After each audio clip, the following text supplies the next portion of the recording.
Joining me for this segment of Real Conversations is Shellie Moore-Guy. She's a published author, a former poet laureate, that is, and a former storyteller, a great storyteller, that is, of course. Shellie, thank you for joining me for this segment. You're welcome. Thank you for having me. Of course. In addition to your many, many titles, again, you're a storyteller, performance artist, published poet. Take me back to when you first began to learn to read and write. Was it something that started within your home as a child? Yes, it started in my home as a child, and then combining that with my early elementary school education. There were always books in the home. My parents loved to read, and we watched them read, and then they read to us. And I remember in elementary school learning letters, how they first start writing. Tracing them out. Well, there's a whole row of A's, and then there's a whole row of, and that was just exciting to me because now I was going to be able to do the things that my parents were doing. And that was an older brother was reading, always reading. And so it was just, that whole literacy thing that includes writing. We all love to write that was back in the day where we had cursive as well. But that whole beginning to learn those letters and knowing that those letters eventually became these words. And so we had these books in class. And back then it was, Spot and Jane and, See Spot Run and all those kinds of very small little sentences and words. And it was just so exciting. I remember feeling very excited. The other thing is that our parents took us to the library. So at a very young age, we spent lots of time at libraries. Now, the Rock Island Library, of course, had a children's section as children's library as it does now, but they also had puppet shows and these kinds of things on Saturdays. And so grew up with a love of reading words, and then there was another place, and that was the library where you could go and you could spend a lot of time there, and that's what we did. So it was a combination of what was happening at home and school. I went to a school that was, very much into teaching us to read, and there were books in classrooms, and the bookmobile. I don't know if anybody remembers the bookmobile. Was that Scholastic? They would come to the school Well, and do the book fairs. A large, back in the day, there was a large bus, and the bus was filled with books. And so once a week or once every couple weeks, it would be parked at your school, and you would go in and check books out. Because by now, you have a library card. That's a big deal. People, kids had library cards, and then in 2 weeks they would come and you would exchange your books. You would bring your books back, and then you would get more. So there was always that. It was a given that these things were happening around books. You never heard of a bookmobile? Huh? No, I did. I'm sorry. I book fairs was kind of the typical thing for me. I remember the book fair. Once a year, you come, you bring some money. You're hoping you have like $5 to get that perfect book. Yeah. So I don't know when the bookmobile stopped running around here, but it was a big deal. Right. Yeah. Now you say your parents did read to you. Yes. What is it about that act that you just enjoyed so much? Well, I found out later, because I did that with my children as well. And then I found out later that is like one of the best things that you could do for your child, with your child. So I still have memories of my parents reading books and actually acting out the stories, not physically, but with their voices. They made listening fun. And so that sparks an energy and a desire to want to do that yourself. Right. And so I took what I had been given as a child, and when I began to have children, I knew that was important to me. It was later when I found out it was important for them. That is the act that sparked my love for reading, or added to my love for reading. Their act of reading to me, and then I began to do that with my own children, and now they have memories. Gotcha.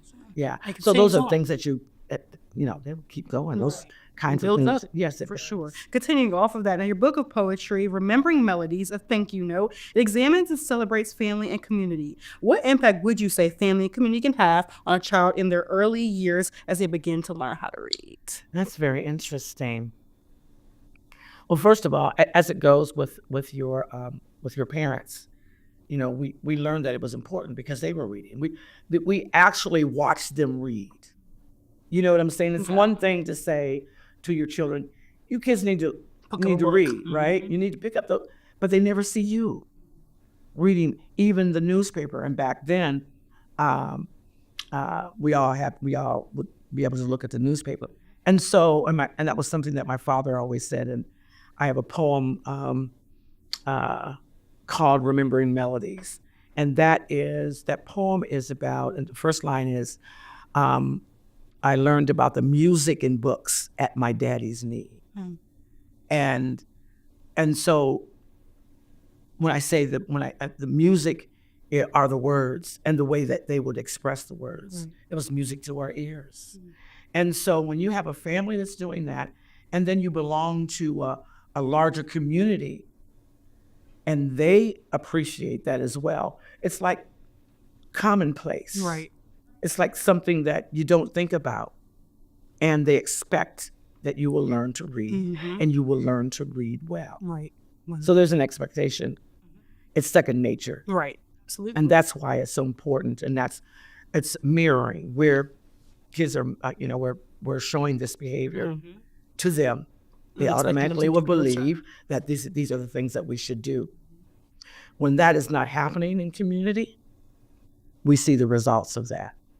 I think there have been some things that have changed, not for the better, and we need to go back to. And I think that's why we're having this conversation. We're talking about. We're hoping that we all decide that those things are so important. We need to intentionally add those elements back into our lives intentionally with children. Right.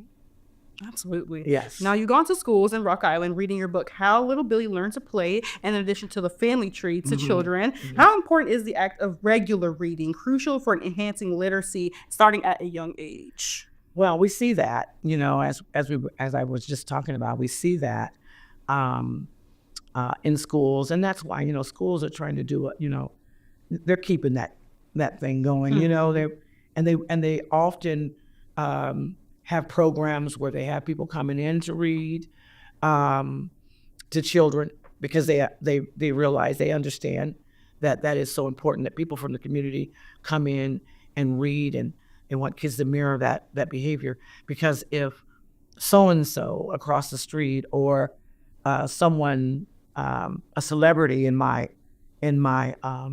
community comes in and reads, if the police officers, if the mayor, if these people come in to read, then it must be something important. Now, the nation's report card for 2024, this is a mouthful, regarding reading and math came out in late January and showed that when you look at the nation, overall, schools have failed to recover from the learning losses during the COVID-19 pandemic. Now, but in Illinois and Iowa specifically, it showed mostly steady results. The eighth graders specifically excelled in reading. Only 2 states scored higher than Illinois and 3 higher than in Iowa. Overall, Illinois is doing fairly well, especially compared to the national average. Math has seen little improvement, but reading specifically is staying steady with slight dips.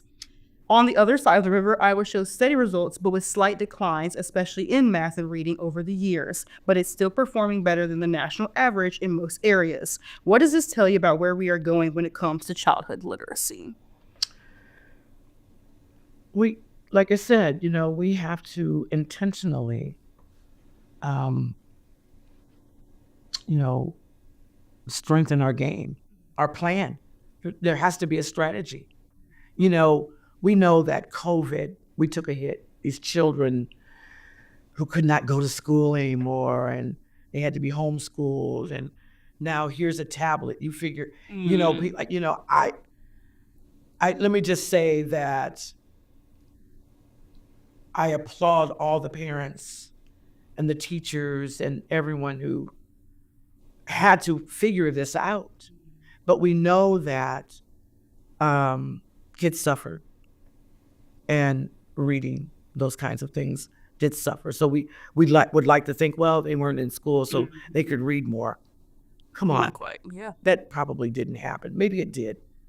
I applaud any parent who was able to get their kids to read more, but we know that psychologically, it was devastating for a lot of families.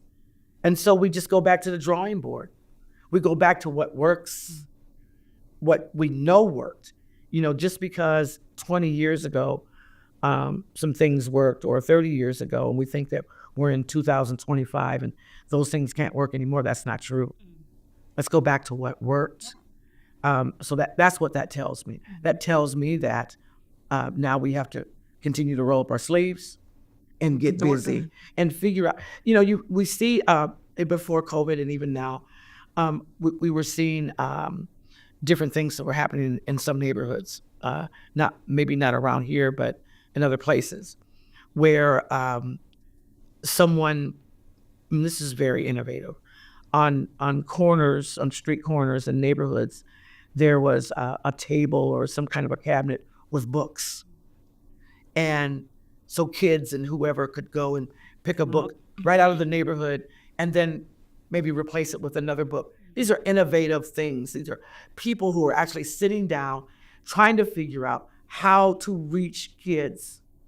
I've seen all kinds of stories about people who just create programs, just regular folks who are committed to understanding and believing that reading is fundamental.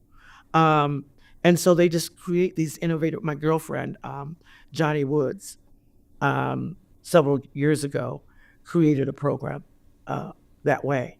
And so she collected books, children's books from everywhere. She wrote grants and bought books, and she put together some volunteers, and she brought these books into the housing complex where children are.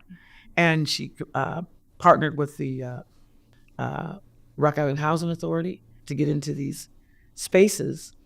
And so 2 or 3 times a week, she and her volunteers would go in and bring books to kids on a regular basis. Businesses, right. Continuing that. These are things that we can do. We don't have to do them as individuals. We have friends and family and different people, organizations who their main objective is literacy. And so there are things that we can do, and I'm very excited about that.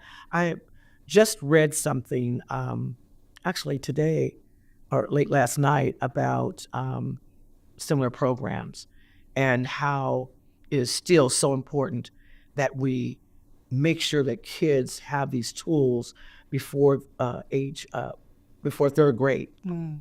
That this is important, this is essential.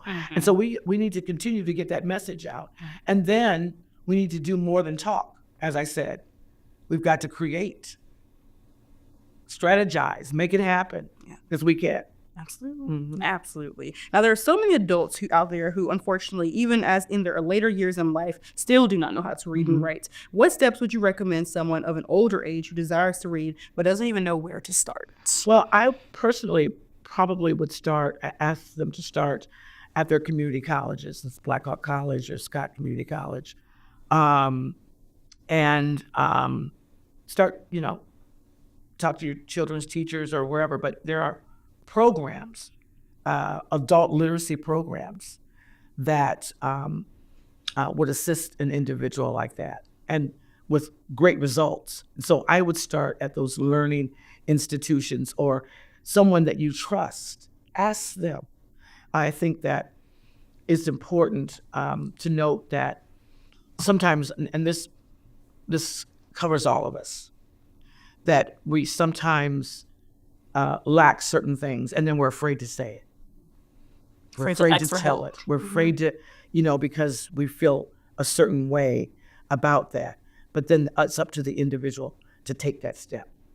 And we all have to do it. Right. For one reason or another, we've had to do that. So you brought your book, Family Tree. Tell me more about that as well. The Family Tree is, it really is a story. It's a children's story. And it tells the story of my ancestors who were enslaved in Glasgow, Kentucky. And specifically my great-great-grandfather. His name's Charlie Wilson. He was born in 1836. They were on a farm or plantation. His mother, his sister, and brother. And he got married to my great-great-grandmother there. They were owned by the same person there in Kentucky. My grandfather and his brother, Sandy Terry, they were owned by different people, joined a Union regiment during the Civil War. That was 108th United States Colored Troops. That regiment was sent here to Rock Island to guard Confederate prisoners at the Rock Island prison camp. So in other words, there were prison camps during the war, several around the country. We had one here in Rock Island, which is now the site of the Rock Island Arsenal. And so that regiment was sent here. Following the end of the war, that group of individuals, my grandfather, his brother, sister Celia, and mother Rachel, all came back here to Rock Island to live. And that's how my family got here. And so that's what this book is about, The Family Tree. We have his story, Charlie's story, because he was interviewed by a man named John Harburg in the early 1900s. And so we have that interview. We actually have his interview. And so I based that story off of Charlie's words. But what I really wanted to share is that I'm excited about the fact that the Family Tree will be integrated into the Rock Island Milan District 41 school curriculum for elementary students. So I wanted to say that. And, because what we're continuing to do is establish that tradition of not only reading, but writing stories. We also created the Black Authors Forum, Quad City Black Authors Collective, which produces for the third time a Black Authors Forum every year during the Bill Bell Jazz and Heritage Festival in Rock Island. So we're talking about literacy across the board. So we're not only encouraging individuals to read, we're encouraging individuals to write. And we have actually identified 30 local Black authors. Some still live here, some were born and raised here, left and whatever, but we try to reach out, word of mouth or whatever. So that group, that collective has grown. Right. So I wanted to say those things too, because literacy is across the board. Mm-hmm. It's, listening and writing and reading. And, we hope that we're inspiring young and old readers and writers. Love that. Great point to end on. Like, it's about inspiration, continuing that legacy, continuing the tradition, going back to the basics, as you said. Well, again, thank you so much for joining me today. You're welcome. I appreciate it. Thank you for watching this episode of Real Conversations, brought to you in partnership with TNBC at the Lincoln Center. In 2026, Real Conversations will be back and better than ever. Episodes will now air every Sunday at 10:30 a.m. We hope you will join us for continuous moments of real voices and real talks. To everyone from the Real Conversations team, we hope you have a very happy new year, and we'll see you next Sunday.